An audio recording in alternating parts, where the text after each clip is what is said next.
అందరూ కూడా మనసును కేంద్రీకరించండి. యెషయా గ్రంథంలో చూడండి, యెషయా గ్రంథం 14 అధ్యాయం 26, 27 వచనాలు. దయచేసి 2 వచనాలు చదవండి. యెషయా గ్రంథం 14 అధ్యాయము పేజీ నెంబరు 580. దయచేసి అందరూ కూడా సర్వలోకమును గూర్చి నేను చేసిన ఆలోచన ఇదే, జనులందరి మీదకి చాపబడిన బాహువు ఇదే, సైన్యములకు అధిపతి యెహోవా దానిని నియమించినాడు. రొద్దుపరచగలవాడు ఎవడు? బాహువు చాచిన వాడు ఆయనే, దానిని తిప్పగలవాడు ఎవడు? చాలు. దేవుడు తన పరిశుద్ధ వాక్యం తనని కూడా ఆస్వాదించిన కాక. ప్రియమైనటువంటి బిడ్డలారా, దేవుని యొక్క ఆలోచన, దేవుని యొక్క ఉద్దేశములు, దేవుని యొక్క సంకల్పములు, దేవుని యొక్క చిత్తమంతా నెరవేర్చే శక్తి సామర్థ్యం గల దేవుడు మన యేసయ్య. అయితే ప్రియమైన బిడ్డలారా, దేవుని యొక్క ఆలోచన సర్వలోకముల గురించి ఆయన చేసిన ఆలోచన ఇదే అంటున్నారు. ఏంటి? జనులందరి మీద కనుక చాపబడిన బాహువు ఇదే. జనులందరి మీదకి ఎందుకు ఆయన యొక్క బాహువు చాపబడుతుంది? ఆయన ఉద్దేశం, ఆయన ఆలోచన, ఆయన సంకల్పాన్ని ఎవరైనా రద్దుపరచగలరా? ఆయన ఆలోచన ఏమైనా రద్దుపరచడం సాధ్యమా? ఆయన ఉద్దేశించిన దానిని, ఆయన నెరవేర్చబోయే దానిని, ఆయన ఏదైతే చేయదలిచి ఉన్నారో దానిని ఎవరైనా మార్చగలరా? అందుకే ఇక్కడ అంటున్నారు 27వ వచనంలో ఏమంటున్నారంటే, సైన్యములకు అధిపతి యెహోవా దానిని నియమించి ఉన్నాడు, రద్దుపరచగలవాడు ఎవడు? బాహువు చాపిన వాడు ఆయనే, దాన్ని ఎవరు చెప్పలేరు. బిడ్డలారా, దేవుని యొక్క ఆలోచన, దేవుని యొక్క సంకల్పం ఒక దేశం గురించి, ఒక రాష్ట్రం గురించి, ఒక తెగ గురించి ఆయన చెప్పిన మాటలు కావు. సర్వలోకముల గురించి తెలియజేసే మాటలు. హల్లెలూయా. సర్వలోకాన్ని సృష్టించిన సృష్టికర్త, పైన ఆకాశమందు ఆయనే, కింద భూమి యందు కూడా ఆయనే. శక్తి సామర్థ్యంగా శక్తిమంతుడు. ఆయన ఆలోచన, ఆయన ఉద్దేశములన్నీ నెరవేర్చగల దేవుడు. మనుషులు ఏవైనా ఆలోచించి, మనుషులు ఏవైనా చేయాలనుకుంటే దేవునికి విరోధంగా లేచిన ఈ ఆయుధం వర్ధనదు. దేవునికి విరోధంగా లేచిన ఏది కూడా వర్ధనదు. ప్రియమైన బిడ్డలారా, ఒకనొక సమయంలో ఆది కాండంలోకి వెళ్ళిపోతే 11వ అధ్యాయంలోకి వెళ్ళిపోతే అక్కడ చూడండి, 11వ అధ్యాయంలో ఆ దినాన్న 9వ వచనం మనం చదివితే బబులోను గురించి రాయబడి ఉంటుంది. Okay right. ఇప్పుడు చూడండి, మొదటి నుంచి కొన్ని విషయాలు మనం చదువుదాం. చూడండి, భూమి ఎందంతటా ఒక భాషే, ఒక పలికే ఉండేది. వారు తూర్పున ప్రయాణమై పోచుండగా సీనారు దేశమందు ఒక మైదానం కనపడింది. అక్కడ వారు నివసించడానికి మనం ఇటుకలు చేసుకుందాం, బహుగా కాల్చుకుందాం రండని ఒకరికొకరు మాట్లాడుకుంటున్నారు. రాళ్ళకు ప్రతిగా ఇటుకు, అడుచునకు ప్రతిగా మట్టి కీలు వారికి ఉండేదంట. వారి ఆలోచన ఏంటండి? మన ఆలోచన ఏంటి? మనము భూమి అంతటా చెదిరిపోకుండా ఒకే ఒక పట్టణం ఉండాలి. ఎంత? ఆకాశం అంత శిఖరము గల ఒక గోపురమే కట్టుకుంది, పేరు సంపాదించుకుందాం రండి. అదిగో చూడండి, వాళ్ళ ఆలోచన ఏంటి? ఎక్కడ మనం చెదిరిపోవద్దు, ఒకే ఒక పట్టణం ఉండాలి, ఒకే ఒక భాష ఉండాలి. ఇంకెక్కడ మనం వెళ్ళిపోకూడదు. ఇక్కడే ఈ మైదానములనే సీనారు ఆ యొక్క మైదానములనంట. ఆ మైదానం చూస్తే ఓ చాలా చక్కగా ఉంది మైదానం అని చెప్పి రాళ్ళకు ప్రతిగంట ఇటుకలు కట్టుకున్నారు, ఇటుకలు కాల్ చేసుకున్నారు. రండి, అటుకు ప్రతి కీలు ఉంది రండి అని చెప్పుకుంటూ వారంట ఆకాశం అంటున్నంత శిఖరము గల గోపురం కట్టేసుకున్నాం రండి అని వారికి వారు బలపరుచుకున్నారు. తర్వాత పేరు సంపాదించుకోవాలంట. పేరు వారికి వారు బలపరుచుకున్నారు. సరే, దేవుని యొక్క సంకల్పమా, దేవుని ఉద్దేశమా, దేవుని నిర్ణయమా, దేవుని ఆలోచన అది కాదు కదా. కానీ వాళ్ళ ఉద్దేశం ఏంటి, వాళ్ళ ఆలోచన ఏంటి? ఒకే ఒక పట్టణం ఉండాలి. దేవుడు ఉద్దేశించింది ఏంటంటే, మీరు సర్వలోకములకు వెళ్ళి సర్వ సృష్టికి సువార్త ప్రకటించండి, మీరు భూమిని నిండించండి, ఫలించండి, అభివృద్ధి పొందండి అని దేవుడు ఆదిలోనే సృష్టించిన తన యొక్క స్వరూపంలో సృష్టించిన ప్రజలతో, అంటే ఆదాముతో ఆయన ఉద్దేశమే వేరు. ఆది కాండ 1:28 వచ్చిన మనం చదివితే అందులో చూడండి, ఎట్లనగా మీరు ఫలించి అభివృద్ధి పొంది విస్తరించి భూమిని నిండించి దానిని లోపరుచుకోండి. సముద్రపు చేపలను, ఆకాశ పక్షులను, భూమి మీద ప్రాకుచున్న ప్రతి జీవి ఏలుడని దేవుడు వారితో చెప్పాను. హల్లెలూయా. బిడ్డలారా, దేవుని యొక్క సంకల్పం అది ఏంటంటే, మీరు భూమిని నిండించండి, ఫలించండి, విస్తరించండి అని దేవుడు చెప్తే ఆయన ఉద్దేశం అది. కానీ మనుషుల ఉద్దేశం ఏంటి? మనుషుల ఉద్దేశం ఏంటి? ఒకే ఒక పట్టణం, ఒకే గోపురం, ఒకే భాష, ఆకాశం కట్టిన శిఖరం కట్టేసుకుందాం అని వారు మనం బలపరుచుకున్నారు. సక్సెస్ అయిందా? 5-6 వచనాలు చూడండి. యెహోవా నరుల కుమారులు కట్టిన పట్టణమును, యెహోవా అంటే నరుల కుమారులు కట్టిన పట్టణము గోపురమును చూడదిగగా చూడదిగి వచ్చెను. అప్పుడు యెహోవా ఇదిగో జనము ఒకటే, వారందరికీ భాష ఒకటే, వారి పని ఆరంభించారు. ఇక మీదట వారు చేయదలిచి ఏ పనైనను చేయకుండా వారికి ఆటంకమేమీ ఉండదు. కనుక మనము దిగిపోయి వారిలో ఒకరి మాట ఒకరికి తెలియకుండా అక్కడ వారి భాషను తారుమారు చేయడం రెండే నడుతున్నాను. యెహోవా అక్కడి నుండి భూమి అంతటా వారిని చెదరగొట్టరు గనుక వారు ఆ పట్టణమును కట్టడం మానేది. వాళ్ళ పట్టణం కట్టడం మానేది. దానికి బాబేలు అనగా బబులోను.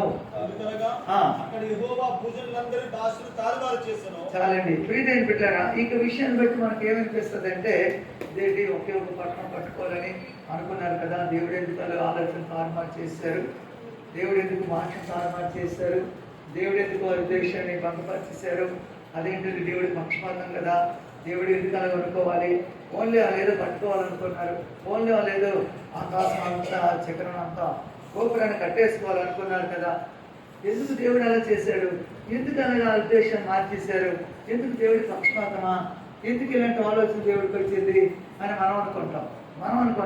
కానీ ప్రియమైన పిల్లగా ఆ బబులోని యొక్క ఉద్దేశాలు ఎలా ఉంటాయో, ఆ ప్రవర్తన ఎలా ఉంటుందో, వారి క్రియలు ఎలా ఉంటాయో, వారి ఉద్దేశం ఎలా ఉంటుందో, వారి నడవడి ఏంటో, వారి ఆలోచన ఏంటో, వారి తలంపులు ఏంటో, వారి ఉద్దేశాలు ఏంటో దేవుడికి తెలుసు.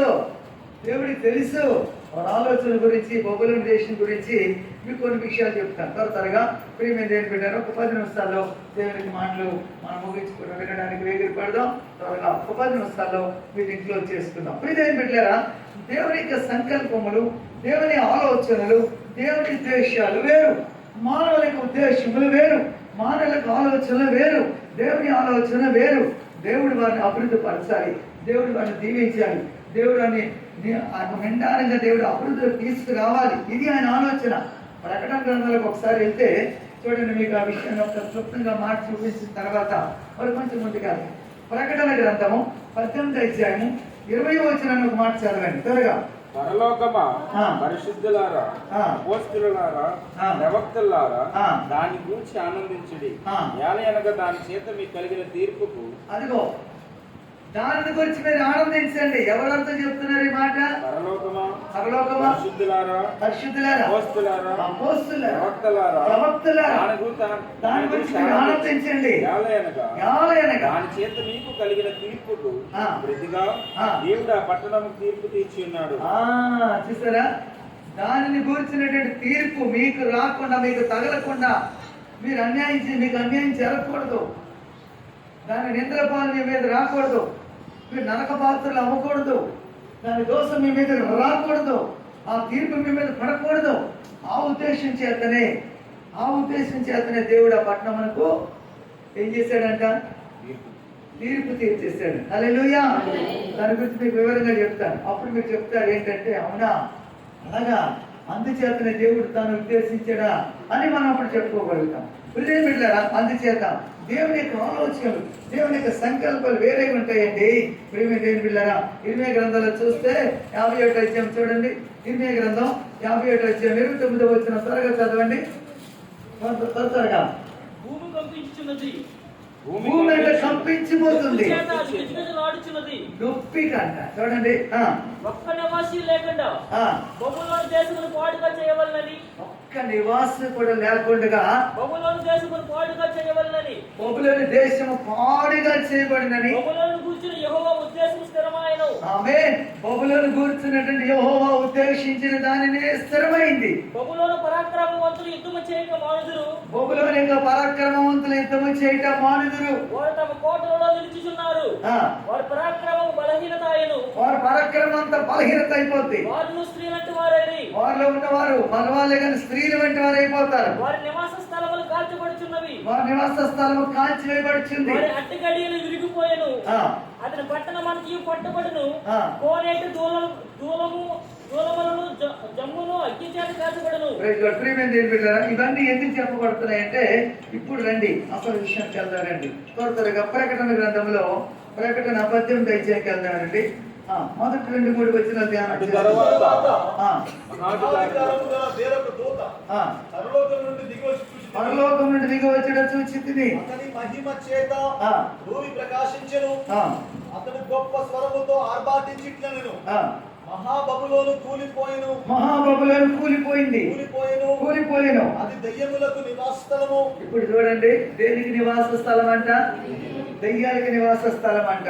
ప్రతి అపవిత్రాత్మకు ఉనికి పట్టును. ప్రతి అపవిత్రాత్మకు ఉనికి పట్టు. అపవిత్రాత్మలు అక్కడే, దానికి కేంద్రం అదే. నెక్స్ట్, అపవిత్రమును అపహాస్యమునైన అపవిత్రమును అపవాసమైన ప్రతి పక్షికి ఉనికి పట్టును. ప్రతి పక్షికి ఉనికి పట్టు అంట. యాలయనగా సమస్తమైన జనములు. చూడండి ఈ మాట చూడండి, 3వ వచనంలో యాలయనగా సమస్తమైన జనములు మహోద్రేకముతో కూడిన దాని వ్యభిచార మద్యమును త్రాగి పడిపోయిరి. భూరాజులు దానితో వ్యభిచరించిరి. భూలోకమందుల వర్తకులు దాని సుఖభోగముల వలన ధనవంతులయ్యారంట. చూసారా, దేని కునికి పట్టు? అపవిత్ర ఆత్మ. దేని కుని పట్టు? దొంగలకి, అసహ్యమైన కార్యాలు జరిగించడం, దుర్మార్గం జరిగించడం, దునికి పట్టు, అది కేంద్రము. నెక్స్ట్ ఇంకా కంటించేయండి. మరియు ఇంకొక స్వరము పరలోకము నుండి ఇలాగ చెప్పగా వింటిని, నా ప్రజలారా, మీరు దాని పాపములో పాలివారు కాకుండానట్లు. అది మీరు దాని పాపములో పాలివారు కాకుండానట్లు, దాని తెగుల్లో ఏది మీకు ప్రాప్తించకుండా, అదుగోనండి, దాని తెగులు మన మీదకు రాకుండా ఉండనట్లు దాన్ని విడిచిరండి. దాని పాపములు ఆకాశం అంటుచున్నవి. దాని పాపములు ఎక్కడ కంటిపోతున్నాయి? ఆకాశం కంటుకుతున్నాయి. దాని నేరములను దేవుడు జ్ఞాపకం చేస్తూనే ఉన్నాడు. దాని నేరములని దేవుని దృష్టిలో గుర్తుకొచ్చేస్తున్నాయి. అది ఇచ్చిన ప్రకారము దానికి ఇయుడి, దాని క్రియలు చొప్పున దానికి రెట్టింపు చేయుడి. అది కలిపిన పాత్రలో దాని కొరకు రెండంతలు కలిపి పెట్టండి. అది నేను రాణిగా కూర్చుంటున్నాను, నేను విధవరాలిగా కాను, దుఃఖము చూడనే తన మనస్సులో గర్విస్తూ అనుకుంటుంది కనుక అది తను తాను ఎంతగా గొప్ప చేసుకుందో, సుఖభోగములు అనిపించిన అంతగా వేదన దుఃఖము దానికి కలుగు చేయడి. అందుచేత ఒక్క దినముననే తెగుళ్ళు అనగా మరణము దుఃఖము కరువు వచ్చును. తీర్పు తీర్చుచున్న దేవుడే ప్రభువే బలిష్ఠుడు కనుక అదిగో అగ్ని చేత పూర్తిగా కాల్చివేయబడును. ప్రియమైన బిడ్డలారా, దానికి బలిష్ఠుడు ప్రభువే. ఏం చేత? అది అపవిత్రాత్మల కొనుక్కు పట్టు, దొంగలకి రకరకాల దాని యొక్క పాపం అంట ఆకాశం ఎక్కిపోతుందంట, అంటుకుపోతుందంట. అందుచేత దాని వల్ల ఆ తెగుళ్ళు మన మీదకి రాకూడదు. ఆ వ్యాధన, ఆ శోధన, ఆ సమస్యలు మన మీదకి రాకుండా ఉండడానికి గురించే దేవుడు దాని గురించి ఉద్దేశించాడు. ఆయన సంకల్పం వేరు, ఆయన ఆలోచనలు వేరు.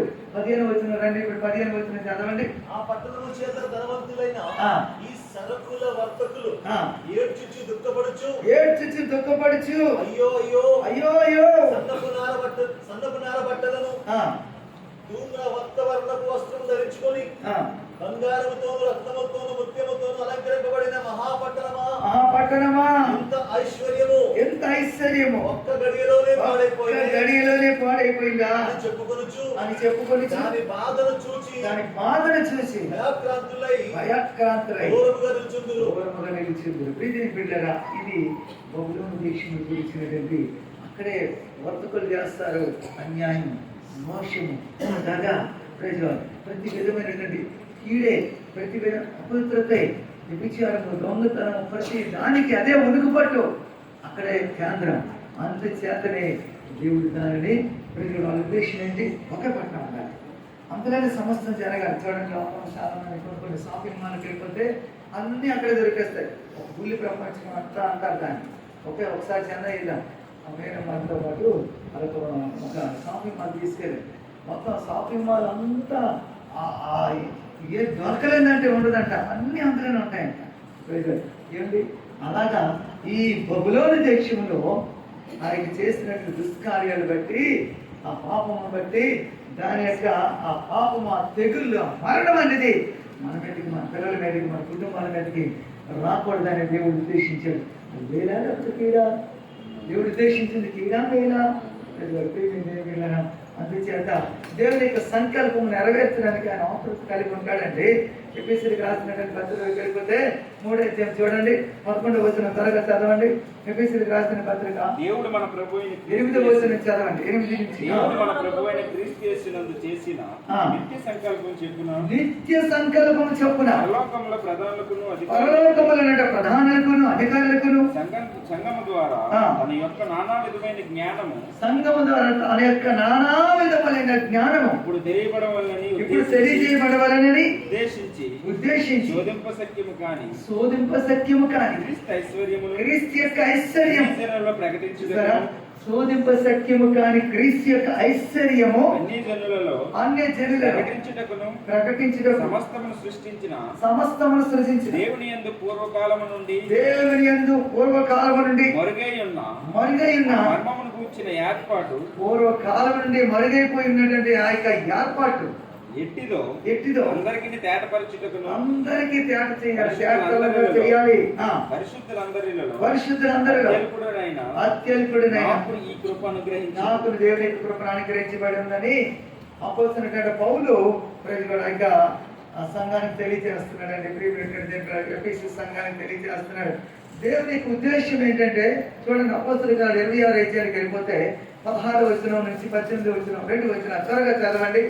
నీవు నన్ను చూచిన సంగతిని గూర్చియు నేను నీకు కనబడబోవు సంగతిని గూర్చియు, మీరు నన్ను చూసిన సంగతిని గూర్చి నేను మీకు కనబడబో సంగతిని గూర్చి, నిన్ను పరిచారికనిగా సాక్షిగా నియమించుటకే దేవుడు కనబడి ఉన్నారంట. అపోస్తలుడైన పౌలు సౌలుకు ఉన్నప్పుడు సౌలుతో చెప్తున్నటువంటి మాట, ఎందుకని దేవుడు కనపడుకో, ఆయన దేనికి నియమించారో, ఆయన ఉద్దేశం ఏంటో, ఆయన యొక్క సంకల్పం ఏంటో, ఆయన యొక్క నిర్ణయం ఏంటో అన్ని జనులకి తేట తెల్లగా అది తేటపరచడానికి పూర్వ దినముల నుంచి పరలోకములో ఆ యొక్క మరుగై ఉన్నటువంటి ఐశ్వర్యము, క్రీస్తు యొక్క ఐశ్వర్యము అన్ని జనులలో తెలియచేయడానికి, వెలుగును ప్రకాశింప చేయడానికి, వెలుగులో అంధకారము సాతాను యొక్క కబంధాస్తాలు చిక్కుపోయిన సాతాను యొక్క అధికారంలో మగ్గిపోతున్నటువంటి వారిని వెలుగులోకి నడిపించడానికి అంట. ఇంకా కింద చదివితే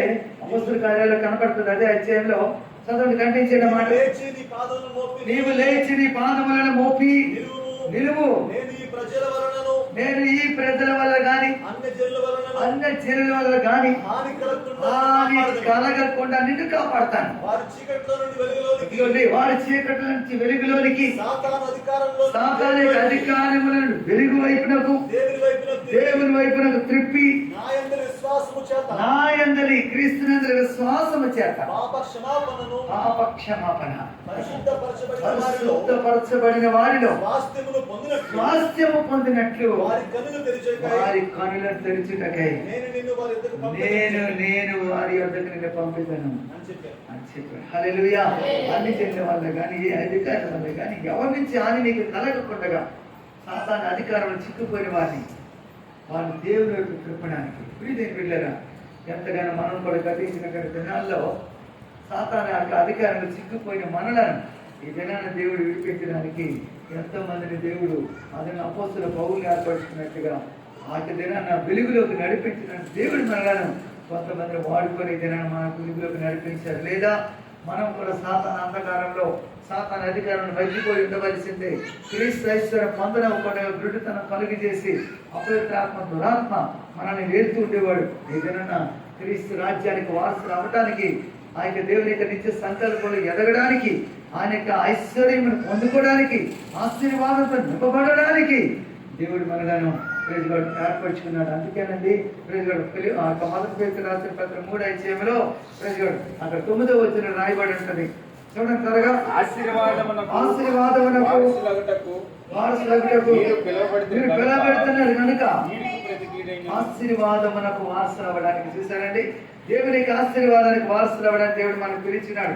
ఎఫెసీయులకు రాసిన పత్రికలోకి వెళ్ళిపోదాం. 1:9 వచనం త్వరగా చదవండి.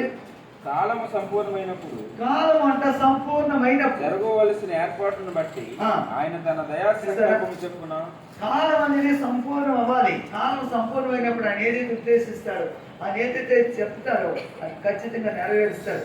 అది వివాహం గురించి కానీ, అది ఉద్యోగం గురించే కానీ, అప్పుల బాధల గురించే కానీ, అదే శ్రమైనా కానీ కాలం సంపూర్ణమైనప్పుడు దేవుడు తాను ఏదైతే ఉద్దేశించినాడో, దేవుడు ఏదైతే దాన్ని చెయ్యదలిచి ఉంటాడో దాన్ని నెరవేర్చడానికి ఆయన ఆతృత కలిగి ఉంటాడు. ప్రియమిత్రుడు దేని బిడ్డలారా, కాలం సంపూర్ణం అవ్వాలి. ఆ కాలం సంపూర్ణమైనప్పుడు ఆయన దయా సంకల్పం చొప్పున ఆయన ఉద్దేశించిన దానిని ఆయన ఖచ్చితంగా జరిగిస్తాడు. ఆయనకు అసాధ్యం అంటే ఏమి లేదండి.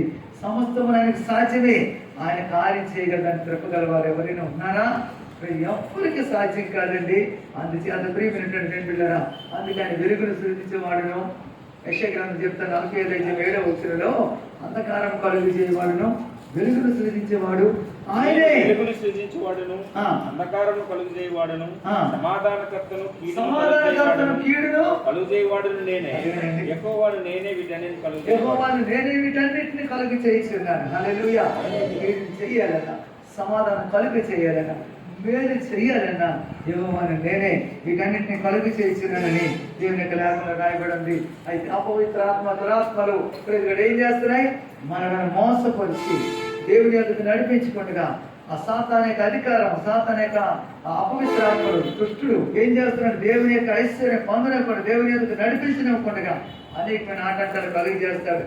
వాడి క్రియలు లయపరచడానికే యేసుక్రీస్తు ప్రత్యక్షమయ్యాడని చెప్పేసి మొదటి యోహాను రాసిన పత్రిక 3:5 8వ వచనం మనం చదివినట్లయితే ఆ మాట కనపడుతుంది. చూడండి, అపవాది మొదటి నుండి ఏం చేస్తున్నాడు? పాపం చేస్తాడు, పాపం చేయిస్తాడు. కనుక అదిగో పాపం చేసే వారందరూ అపవాది సంబంధులే. అపవాదిక క్రియలు లయపరచుటకే దేవుని కుమారుడు ప్రత్యక్షమయ్యాడు. హల్లెలూయా. అపవాది క్రియలు లయపరచుటకే యేసుక్రీస్తు వారు ప్రత్యక్షమయ్యాడు. కనుక దేవుని బిడ్డలారా, ఆయన అంధకారమును కలిగించేవాడు, వెలుగును సృజించేవాడు, కీడును కలిగించేవాడు, సమాధానం కూడా కలిగించేవాడు. కాబట్టి ఒకలోని దేశంలో అపవిత్ర ఆత్మలకు ఉనికి పట్టు, ప్రతి అపవిత్ర పక్షికి ఉనికి పట్టే. అంటే మనుషులందరూ కూడా అపవిత్ర కలిసి నిత్య రాజ్యానికి వెళ్ళనివ్వకుండా నిత్య నరకానికి పాత్రలుగా చేయడానికి ఆ దినాన్ని తలచినటువంటి వారి ఉద్దేశమును దేవుడు ఏం చేశాడు? రద్దుపరిచేశాడు. ఆయన సంకల్పం మాత్రమే, ఆయన ఉద్దేశం మాత్రమే, ఆయన ఏదైతే చేయదలిచిన్నాడో మనుషులకి, ఏదైతే మేలు చేయాలనుకున్నాడో దానినే ఆయన నెరవేర్చాడు. ఆయన ఆశీర్వాదానికి వారసులు అవడానికి దేవుడు మనల్ని ఆ నిత్య సంకల్పం చచ్చిన దేవుడు పిలిచాడు. ఆ విధంగా స్థిరపరుస్తున్నాడు. కాబట్టి ప్రియమైన పిల్లడం అపవిత్రాత్మ దురాత్మలు ఏం చేస్తున్నాయి?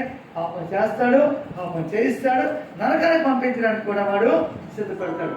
ఆ చీకట్లోంచి వెలుగులోకి దేవుడు నడిపించడానికి దేవుడు ఆ ఒక్కరు దేవుడు ఏర్పరచుకున్నాడు. ఆయన ఉద్దేశం, ఆయన సంకల్పం నెరవేరుస్తుంటాడు. ఆయన చిత్తమంతా జరిగిస్తాడు. ఎందుకు ఇలా చేసావు, నా జీవితంలో ఎందుకు ఇలా జరిగింది అని కొన్నిసార్లు మనకు అర్థం కావు. ఎందుకు ఇలా చేసేసాడు, ఎందుకు ఇలా చేసేసాడు, ఎందుకు ఇలా అయిపోయింది మనకు అర్థం కావు. ప్రతి కీడు జరిగినా ఆ కీడు వెనుక మీకు ఒక ఆశీర్వాదం ఇవ్వడానికి, ఆ కీడు వెనుక ఒక మేలు చేయడానికే ఆయన ప్రజలు ముందుగా కీడు జరిగినా అది నా అపవిత్రాత్మ నుంచో మనసుల నుంచో లేదా రకరకాల వాటి నుంచి వచ్చినప్పటికీ కూడా దేవుడు మనకు మెరుగు చేయడానికి ఆయన ఉద్దేశించాడు తప్ప ఏది మన జీవితంలో కీడు చేయడు, చేయకూడదు. కనుక దేవుడు బిడ్డలారా, ఆయన అన్నిటికీ కూడా అన్యాయం చేసే దేవుడు కాదు, అన్యాయస్తుడు కానే కాదు. తన విజ్ఞానం గల మనసులారా, దేవుడు అన్యాయం చేయట అసంభవం. సర్వశక్తి గల దేవుడు అన్యాయం చేయడం అసంభవం. కీడు చేయడు, ఆయన కీడు చేయడు, నీకు మేలు చేసే దేవుడు. అందరూ కూడా కళ్ళు మూసుకున్న దేవుడు తన పరిశుద్ధంగా ప్రార్థన చేసుకున్నారు.